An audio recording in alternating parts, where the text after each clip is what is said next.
ठाण्यामध्ये ठाकरेंची शिवसेना आणि मनसेचा संयुक्त मोर्चा निघणार आहे। या मोर्चाला शरद पवार यांच्या राष्ट्रवादीनं सुद्धा पाठिंबा दिलाय।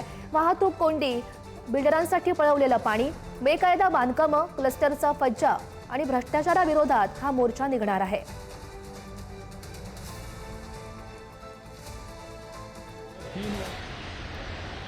मोर्चाचं आतापर्यंतचं नियोजन झालेलं आणि पुढे कसं असणार आहे? मला असं वाटतं की आमची तयारी अतिशय जोरदार झालेली आहे, कारण ह्या मोर्चा ठाणेकरांचा आहे। त्यामुळे ठाण्यातल्या जिल्ह्यातली अनेक लोक या मोर्चाला उपस्थित राहणार आहे आणि आमची जी काही बदनामी मागच्या 2.5-3 वर्षात झालेली आहे की गद्दाराची राजधानी ठाणे, भ्रष्टाचाराची राजधानी ठाणे, या सगळ्या हा लागलेला आम्हाला ठाणेकरांना जो कलंक आहे तो पुसण्याचा पण आम्ही केलेला आहे आणि त्यामुळे ते पण पूर्ण करण्यासाठी याच्यापुढे प्रत्येक ठाणेकर पुढे येईल आणि आमच्यावर जे काही भ्रष्टाचाराची राजधानी ठाणे म्हणून जो काही कलंक लागलेला आहे तो आम्ही याच्या पुढे पुसणार, एवढं नक्की।